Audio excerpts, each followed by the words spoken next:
الحمد لله رب العالمين والصلاة والسلام على نبينا محمد وعلى آله وصحبه أجمعين وبعد. Donc on continue Inch'Allah ta'ala cette série de cours intitulée l'indispensable dans l'apprentissage de la révélation immuable. Et la dernière fois nous avons vu pratiquement tous les piliers de la foi et nous les avons expliqués, et aujourd'hui il nous reste donc le dernier des piliers qui est le 6e pilier et qui est la croyance, la foi, al-imanu bil-qadar, la foi au destin, qu'il soit bon, qu'il soit dans le bien ou qu'il soit dans le mal, qu'il soit bon ou qu'il soit mauvais. C'est donc le 6e pilier, comme le prophète sallallahu alayhi wa sallam nous l'a enseigné lorsque l'ange Gabriel, Jibril, est venu le voir sous la forme d'un homme et qui lui a posé donc les questions qui concernaient la foi, la question qui concernait la foi, et comme on l'a vu précédemment, le prophète a répondu en énumérant les 6 piliers de cette foi-là. Et donc le dernier pilier qu'il a énuméré, et donc on est resté dans l'ordre de ce qu'a énuméré le prophète sallallahu alayhi wa sallam lorsqu'on a expliqué ces piliers. Et donc le dernier, c'est donc ce pilier, la foi au destin, bon ou mauvais. Et tout d'abord, qu'est-ce que ça va impliquer, le fait de croire au destin? Ça va impliquer qu'Allah sait ce que feront les créatures par sa science éternelle. Et c'est un attribut, une qualité qu'il a toujours eu, Allah subhanahu wa ta'ala, de toute éternité. Également, cela va impliquer qu'Allah a inscrit tout cela sur la table gardée. Et comme le prophète sallallahu alayhi wa sallam l'a dit dans le hadith qui est rapporté par l'imam al-Tirmidhi et Abu Daoud, lorsqu'il a dit sallallahu alayhi wa sallam, la première chose qu'Allah a créée est la plume, le qalam. Il lui dit écris. Il répondit qu'est-ce que j'écris? Allah dit écris tout ce qui arrivera jusqu'à la fin des temps. Tout ce qui arrivera jusqu'à la fin des temps. Et également, cette croyance, cette foi au destin implique que la volonté divine qui se réalise toujours à pouvoir sur tout sans exception, sur toute chose dans l'existence. Autrement dit, ce qu'Allah veut se réalise, et ce qu'il ne veut pas ne se réalise pas. Également, cela implique qu'il n'y a pas une seule créature sur terre ou dans le ciel qui n'ait été créée par Allah. Que ce soit la création de son être ou la création de ses actes, et qu'il n'ait pas de créateur ni de seigneur autre que lui, subhanahu wa ta'ala. Et comme on va le voir, cette croyance à la prédestination qu'Allah azza wa jal a tout écrit et que rien ne sort de la volonté d'Allah azza wa jal, cette croyance que l'on a ne contredit pas la nécessité de tenir compte des enchaînements causaux, ce qu'on appelle asbab, des enchaînements causaux, et d'y recourir. À titre d'exemple, si la personne, elle veut avoir une progéniture, elle doit agir en conséquence, et donc se marier, et avoir des rapports avec sa femme. Ça c'est l'asbab, ça c'est ce qu'on appelle les enchaînements causaux. Et donc la personne, lorsqu'elle fait cela, elle agit en conséquence de ces causes qui ont été elles-mêmes créées par Allah subhanahu wa ta'ala. Et donc dans ce sens, on pourra ainsi atteindre le but recherché. Mais rien, et absolument rien ne le garantit. Pour autant, car tout dépend, en dernier ressort, de la volonté d'Allah azza wa jal. Rien ne le garantit que si maintenant la personne, comme l'exemple qu'on a donné, qui va avoir un enfant, qui fait le sabab, qui fait donc la cause, rien ne garantit qu'il aura donc cette progéniture. Car tout dépend, en dernier ressort, de la volonté d'Allah. Et ce ne sont pas les causes matérielles qui sont efficientes, mais c'est bel et bien la volonté d'Allah azza wa jal. Iradatullah, mashi'atullah. Et les moyens, comme on a dit, que nous mettons en œuvre sont eux-mêmes inclus dans ce qu'Allah a prédéterminé, a prédestiné. C'est pour cela qu'à ses compagnons qui lui disaient, comme dans le hadith qui est rapporté par l'imam al-Hakim fi al-Mustadrak, il disait sallallahu alayhi wa sallam, répondant donc aux envoyés qui lui disaient eux, ô envoyé d'Allah, il y a des formules conjuratoires que nous utilisions et des remèdes avec lesquels nous nous soignons. Est-ce qu'ils repoussent le destin déterminé par Allah? Et le prophète sallallahu alayhi wa sallam répondait en expliquant: cela fait partie du destin prévu par Allah subhanahu wa ta'ala. Donc on voit que les causes et que ce qui amène aux causes et le résultat de ces causes, tout a été créé par Allah azza wa jalla. Tout a été prédéterminé par Allah subhanahu wa ta'ala. Et pour détailler un peu plus et pour que cela soit un peu plus clair pour chacun concernant en ce qui concerne la croyance au destin bon ou mauvais, ce qu'on appelle le qadar, la prédestination, il faut savoir que ce destin, il est constitué de 4 niveaux. Et en comprenant ces 4 niveaux, on va comprendre quelle est réellement la prédestination. Le premier niveau, c'est la science. C'est la science d'Allah azza wa jalla. Et cette science-là, qui est parfaite, qui est absolue, la science d'Allah. Et nous croyons qu'Allah le Très-Haut est omniscient. Qu'Allah azza wa jalla, il sait tout, il a la science de tout. Il sait ce qui était et ce qui sera. Et comment ce sera, pour toujours et à jamais, par sa science éternelle, subhanahu. Et donc toute chose, avant même qu'elle advienne, Allah azza wa jalla a science. Donc il a eu science, Allah azza wa jalla, de toute chose. Ça c'est la première étape dans ce destin, dans cette prédestination. Donc comprendre qu'Allah azza wa jalla, il a eu science de tout ce qui allait arriver, de par donc cette science qui est absolue et qui est propre à lui subhanahu wa ta'ala. Même si la personne essayait de réellement se rendre compte, de prendre conscience de cette science, il ne pourrait. Ça serait au-dessus de sa capacité intellectuelle de comprendre ces sciences absolues d'Allah azza wa jalla. Et cela de même pour tous les autres attributs d'Allah subhanahu wa ta'ala. Car la personne, de par sa capacité intellectuelle, de par ce qu'Allah azza wa jalla lui a donné comme niveau dans cela, il ne peut comprendre uniquement ce que va percevoir son intellect, suivant bien entendu sa création, suivant sa capacité dans cela. Ensuite, pour ce qui est du deuxième niveau, c'est ce qu'on appelle la prescription, qu'on pourrait appeler l'écriture. Et cela, comme on l'a déjà dit dans ce qui a précédé, lorsqu'on a parlé des implications de Al-Qadar, la prédestination, on a vu qu'Allah azza wa jalla a écrit toutes choses dans ce qu'on appelle les tablettes protégées, Al-Lawh al-Mahfouz. On sait qu'Allah subhanahu wa ta'ala, il a écrit toutes choses, tout ce qui allait advenir. Comme dans le hadith qu'on a vu précédemment, et on sait qu'Allah donc a écrit tout ce qui allait advenir jusqu'au jour de la résurrection. De par également ce verset, ne sais-tu pas qu'Allah sait tout ce qu'il y a dans le ciel et la terre, ceci dans un livre, cela est certes bien facile pour Allah, comme dans le verset du pèlerinage, et qui est le verset 70, surat al-Hajj. Donc Allah subhanahu wa ta'ala a tout écrit de ce qui allait advenir. Ça c'est l'écriture. Il a eu science subhanahu wa ta'ala, et ensuite donc il a écrit cela sur un livre protégé, bien gardé. Ensuite, le troisième niveau, la troisième étape, ça a été la volonté d'Allah azza wa jalla. Ce qu'il a su, ce qui a été écrit, Allah azza wa jalla en a eu la volonté pour que cela advienne. Car on sait que notre croyance, comme on l'a vu précédemment, elle implique de croire que la volonté d'Allah azza wa jalla, al-mashi'a, cette volonté, elle est également absolue. Ça fait partie également des attributs d'Allah subhanahu wa ta'ala. Donc ce qui lui est propre à lui et qui est donc parfait et absolu. Et donc cette volonté, elle est sur toute chose. C'est-à-dire que rien ne peut advenir sans la volonté d'Allah azza wa jalla.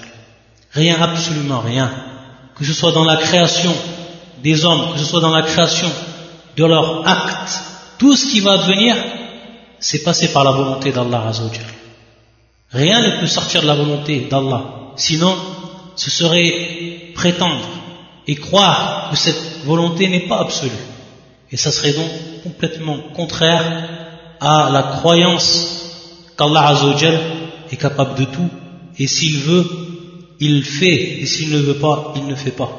Donc c'est quelque chose qui est plus qu'évident, de par notre raison, et de par également les textes, que ce soit du Coran ou de la Sunna.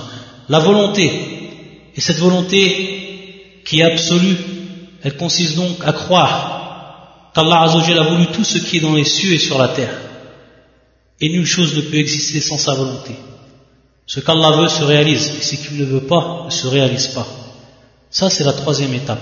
Donc après la science, après la prescription, et après la volonté, il va venir la dernière et la quatrième étape.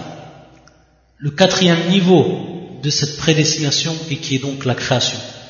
Une fois qu'Allah Azza wa Jalla a su tout ce qui est arrivé, une fois que cela a été prescrit, une fois que sa volonté se réalise, Allah Azza wa Jalla l'a créé. C'est donc la création, al-khalq. Et cette création consiste que l'on croit qu'Allah subhanahu wa ta'ala a créé toute chose, c'est-à-dire tout ce qui advient sur cette terre, c'est Allah Azza wa Jalla qui l'a créé. Et croire le contraire, que ce soit le bien ou le mal, et croire le contraire, ça serait donc croire en deux divinités. Ayadan billah, qu'Allah nous protège de cela, de cette croyance. Et regardez dans ce verset, dont le sens est le suivant, et qui est fi surat Az-Zumar, les groupes, et qui est le verset 62 également 63. Créateur de toutes choses, Allahu khaliqu kulli shay, créateur de toutes choses, et il est le garant sur toutes choses. Il détient les clés des cieux et de la terre, et ceux qui ont mécru au verset d'Allah, ceux-là sont les perdants. Ces quatre niveaux, ils englobent tout ce qu'Allah Azza wa Jalla réalise lui-même, subhanahu wa ta'ala. Et tout ce que réalisent ses serviteurs comme parole, comme acte, ou alors délaissement. Même l'acte, il est créé. Ce n'est pas l'homme qui crée son acte, mais bel et bien Allah Azza wa Jalla. Ce n'est pas l'homme qui crée sa parole, mais bel et bien Allah Azza wa Jalla. Si on aurait dit le contraire, alors on aurait prétendu la présence de plusieurs créateurs. Et cela, bien entendu, est une croyance qui est strictement fausse, de par notre raison même. Cette croyance également, elle implique croire en la prédestination. Elle implique également que l'homme, il a un choix, que l'homme, il a une volonté. Et Allah Azza wa Jalla nous prouve dans le Coran, dans des versets, dans beaucoup de versets du Coran, qu'il lui a donné une volonté à l'homme, mais que bien entendu cette volonté est sous la volonté d'Allah Azza wa Jalla. Et de par cette volonté humaine, l'homme il sera rétribué. Et croire le contraire, croire que l'homme est contraint à faire ce qui a été prédestiné, et par là nier le libre arbitre de l'être humain, ce serait également ici avoir la croyance qu'Allah Azza wa Jalla a été injuste envers ses créatures, qu'Allah nous protège de cette croyance. De dire que l'homme il a été contraint de par cette prédestination à faire ce qu'Allah Azza wa Jalla lui a prédestiné sans même qu'il ait eu le choix dans ses actes, ça serait dire qu'Allah Azza wa Jalla il a été injuste envers ses créatures, qu'il les a punis par une chose à laquelle il les a contraints, par une chose pour laquelle il les a contraints, et ça serait la pire des injustices, et cela est strictement interdit dans le droit d'Allah subhanahu wa ta'ala. Donc de par là on a la croyance que cette volonté d'Allah Azza wa Jalla est absolue, que rien ne peut advenir sur cette terre sans la volonté d'Allah Azza wa Jalla. Mais également nous croyons que l'homme il a un libre arbitre, qu'il a une volonté et qu'il va être rétribué de par cela, s'il fait le bien ou alors s'il fait le mal. Et regardez dans ce verset, lorsqu'on a parlé donc, lorsqu'on a donné le premier exemple, on continue cet exemple, ce qui est la question du rapport. Regardons dans ce verset qui est dans la sourate à la vache et qui est le verset 223, al-Baqarah, où Allah Azza wa Jalla il dit dans le sens du verset le suivant: vos épouses sont pour vous un champ de labour, allez à votre champ comme vous le voulez, comme vous le voulez, comme vous le voulez. Donc on voit bien qu'Allah Azza wa Jalla ici a annexé une volonté à l'homme. Vos épouses sont pour vous un champ de labour, nisa'ukum harf, allez à votre champ comme vous le voulez. c'est-à-dire ayez des rapports avec vos femmes comme vous le voulez, anna shi'tum, c'est-à-dire au moment où vous le voulez, et bien entendu en respectant les règles qui ont été mises au clair par la sunna du prophète sallallahu alayhi wa sallam.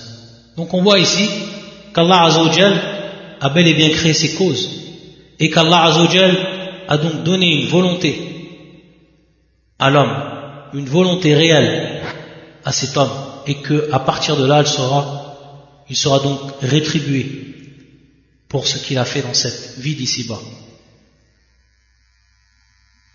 Maintenant, si on regardait quels sont les bienfaits de la croyance au destin, à la prédestination, parmi ces bienfaits, elle renforce notre attachement à Allah et notre confiance en lui. Quant au résultat,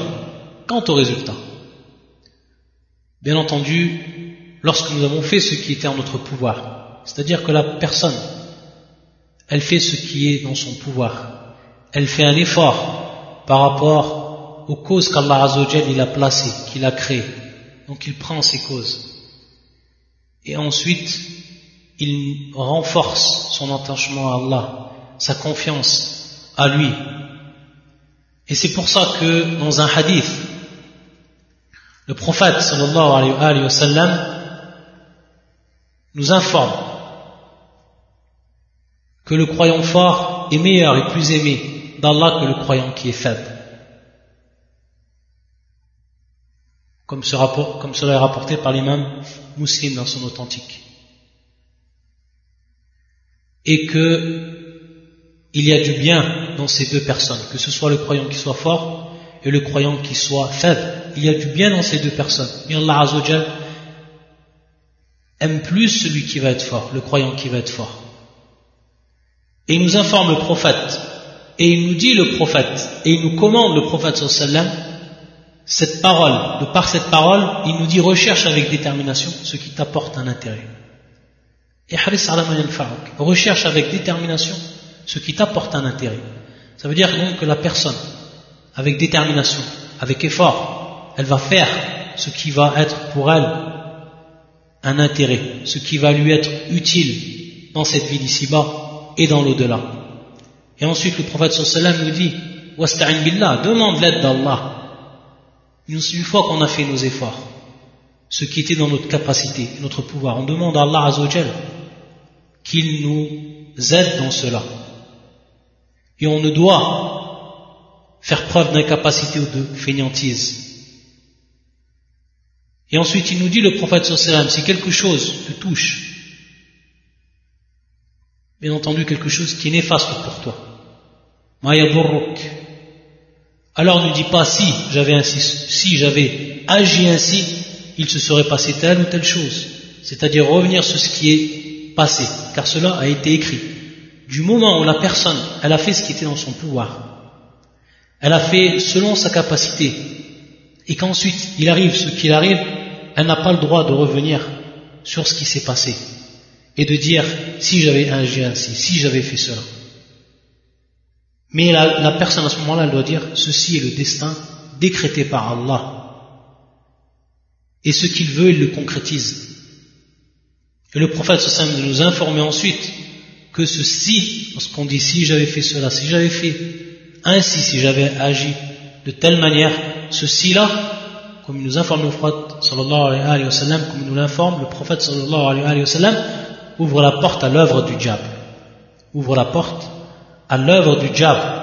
Parmi également les intérêts, elle favorise l'augmentation des bonnes actions et l'effacement des mauvaises. Et pourquoi cela? Parce qu'on sait que le prophète sallallahu alayhi wa sallam, le hadith qui nous est rapporté par l'imam al-Bukhari dans son authentique, il nous a dit le prophète, tout ce qui touche le musulman, que ce soit la fatigue pénible, que ce soit la maladie douloureuse, que ce soit le souci, le chagrin, le préjudice, l'angoisse, même l'épine qui le pique, même une épine d'un arbre qui te pique, sont autant d'occasions pour Allah de lui faire remission d'une partie de ses péchés.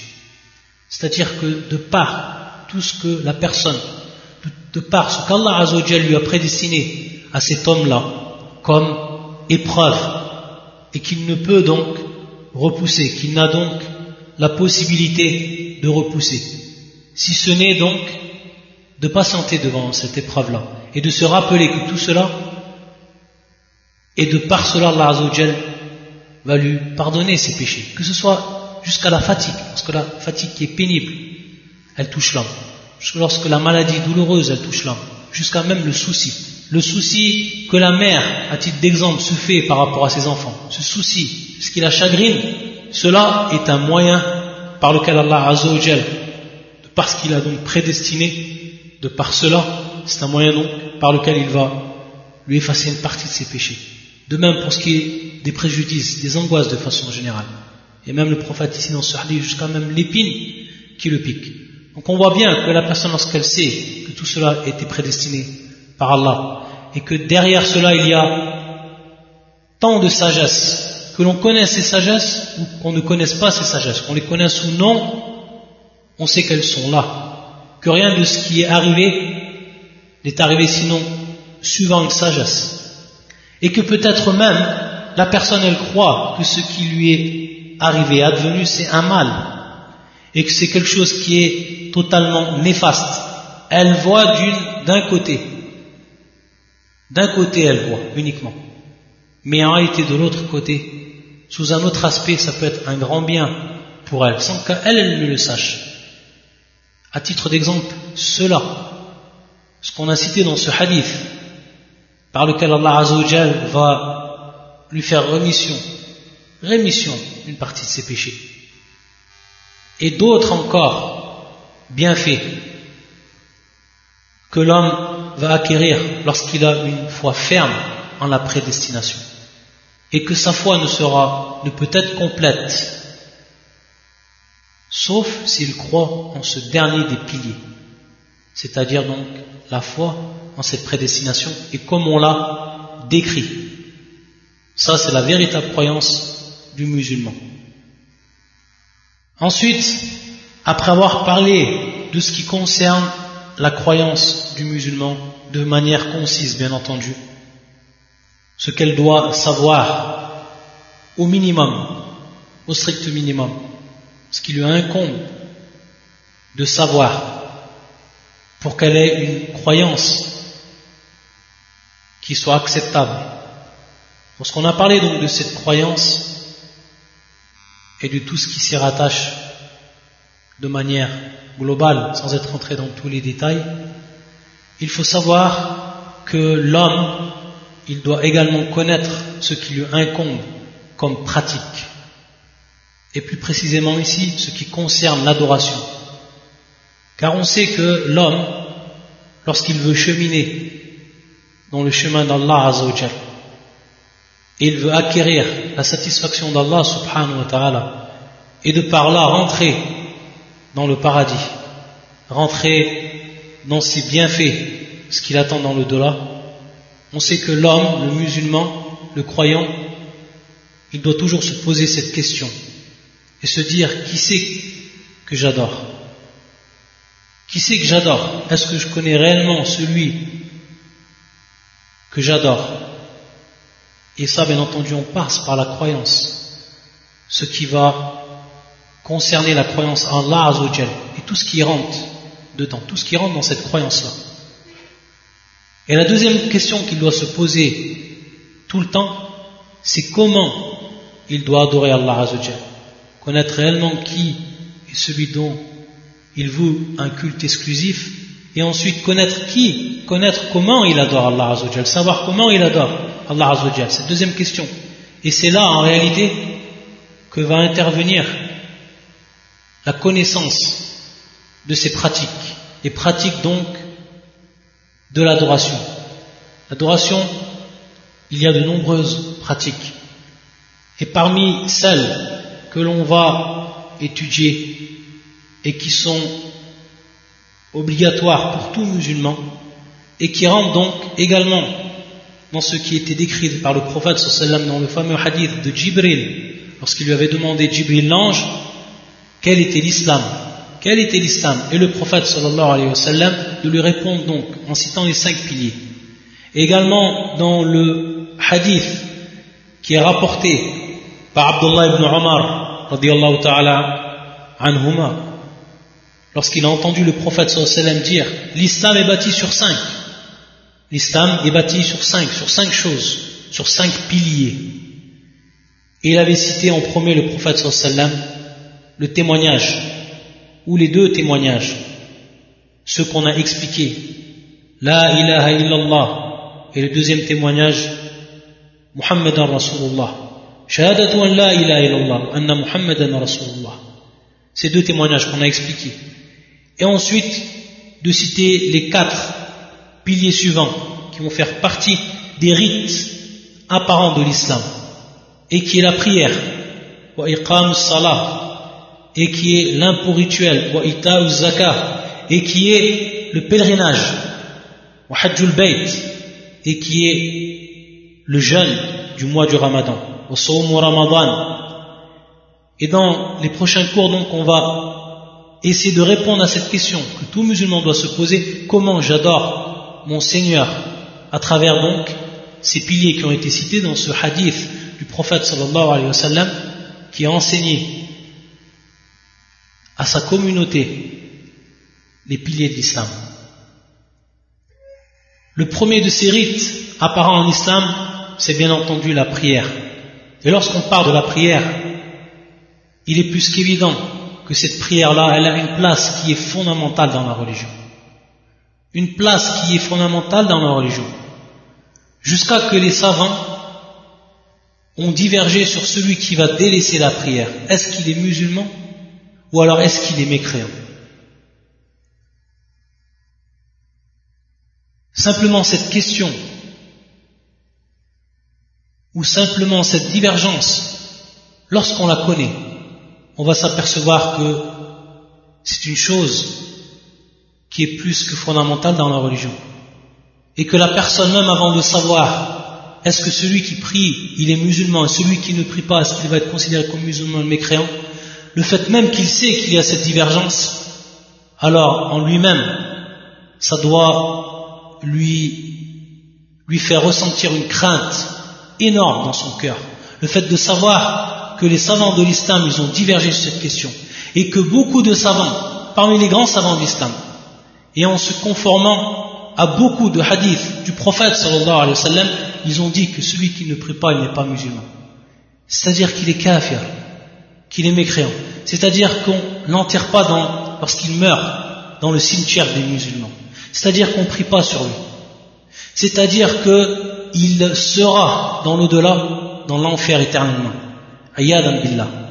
Lorsque la personne, elle sait que cette question, il y a eu divergence, et que beaucoup de savants ont dit cette parole-là, alors c'est la crainte, avant même de savoir qui a raison, c'est une crainte totale que le musulman il doit avoir s'il sait cette question-là, ayyadan billah, qu'il y a eu ici une divergence.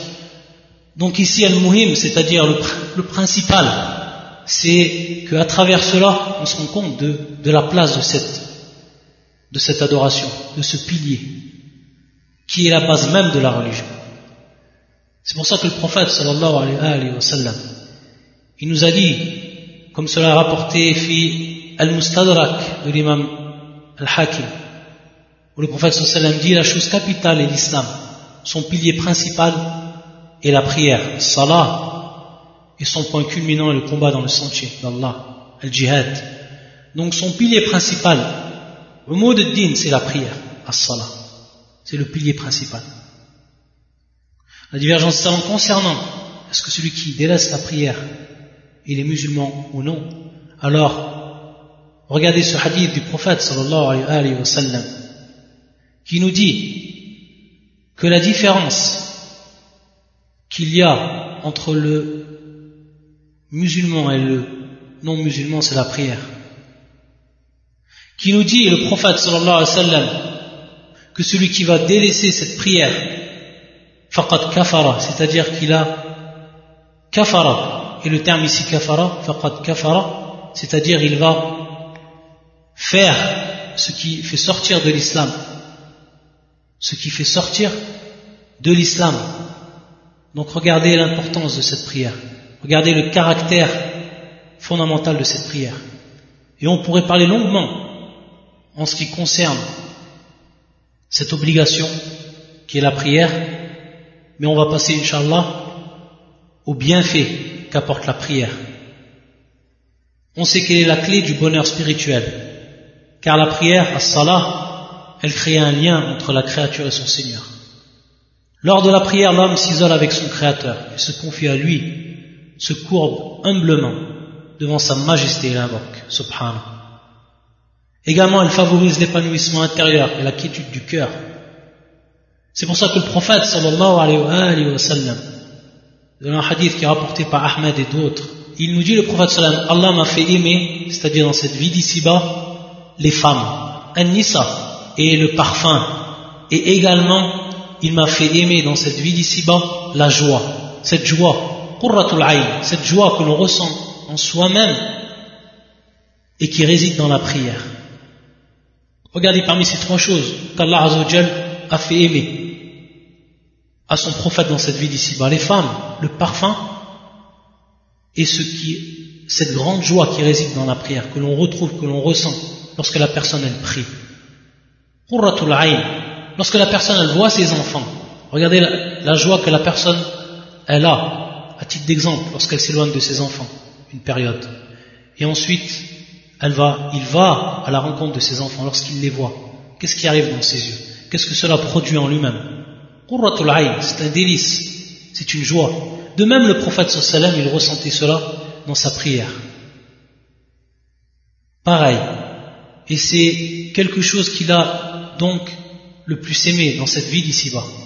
Également, cette prière, elle éloigne de la turpitude et des actes blâmables, comme Allah, tabaraka wa ta'ala, dans le Coran, il nous dit, dans le sens du verset, accomplis la prière. En vérité, la prière, as-salah, préserve de la turpitude et du blâmable. Et également, si on regarde maintenant la relation qu'il y a avec les hommes et ce qu'elle a comme conséquence et ce qui résulte d'elle, cette prière, on peut s'apercevoir qu'elle renforce les liens d'amitié et de concorde entre les musulmans et qu'elle brise toutes les différences sociales qui existent entre eux. Et lors de la prière, les jeunes, les vieux, les riches, les pauvres, les nobles et les gens modestes sont tous alignés sur un même rang, côte à côte, tous égaux devant la soumission et dans la soumission à Allah Azza wa Jal. Ils sont tous orientés vers une même direction de prière, accomplissant les mêmes gestes, récitant les mêmes paroles et au même horaire.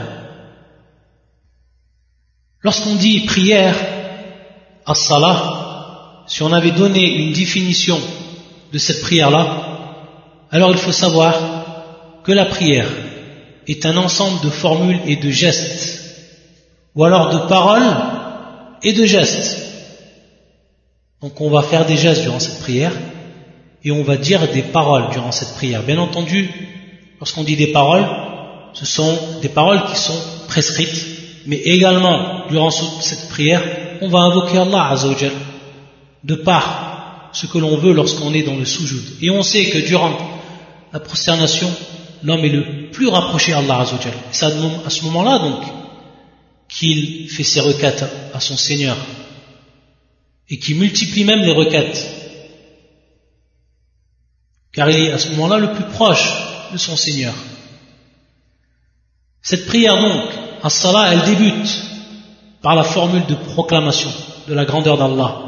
Donc lorsqu'on dit Allahu Akbar, au moment où on dit Allahu Akbar, et bien entendu bin niyya, avec l'intention, mais par rapport à ce qui est extérieur, lorsqu'on dit cette proclamation de la grandeur d'Allah, et qui est le fait de dire Allahu Akbar,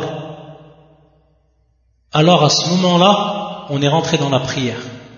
Et tout ce qui va ensuite advenir durant cette prière, cela doit être en fonction de ce que nous a appris le prophète sallallahu alayhi wa sallam.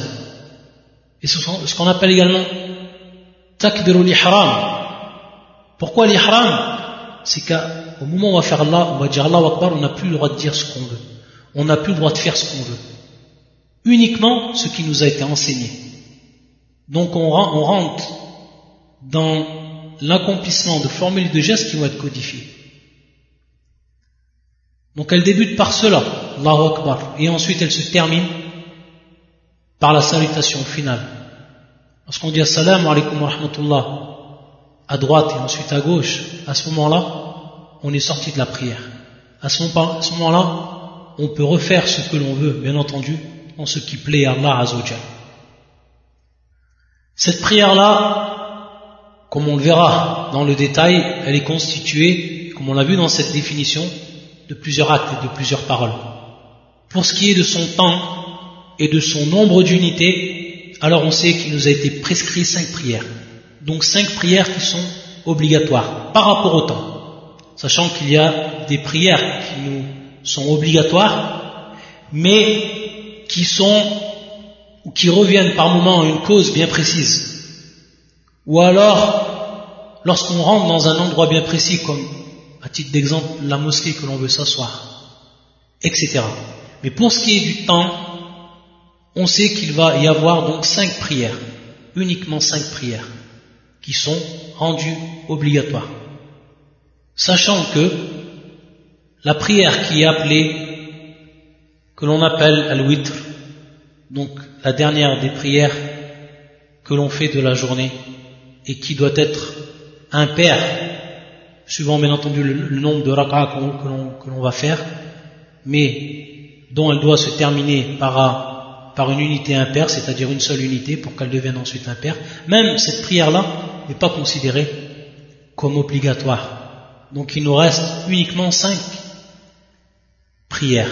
Et la première, c'est al-dhuhr, ce qu'on appelle al-dhuhr, et qui est constituée, elle, de 4 unités de prière, 4 rak'a, et qui débute du moment où le soleil commence à se décliner, lorsqu'il quitte le zénith, jusqu'au moment, donc, ça c'est au moment, le début de l'heure, jusqu'au moment où l'ombre de l'objet a la même longueur que l'objet lui-même. Ça donc c'est son temps. Ensuite, al-asr, et qui est également de 4 unités, et qui débute à partir de la fin de la plage horaire de la prière précédente qui est al-dhuhr, c'est-à-dire quand l'ombre devient égale en longueur à l'objet, jusqu'au jaunissement du ciel, lorsqu'il devient jaune le ciel. Ensuite, il y a al-maghrib, et qui est, elle, de 3 unités, et qui commence à partir de la disparition complète du disque solaire, et qui s'étend jusqu'à la disparition des lueurs crépusculaires rouges que l'on voit à l'horizon. Ensuite, al-isha, qui est donc la 4e prière, et qui est, elle, de 4 unités, et qui débute de la fin de la plage horaire du Maghrib, donc à partir de la disparition des lueurs rouges au crépuscule, jusqu'au milieu de la nuit.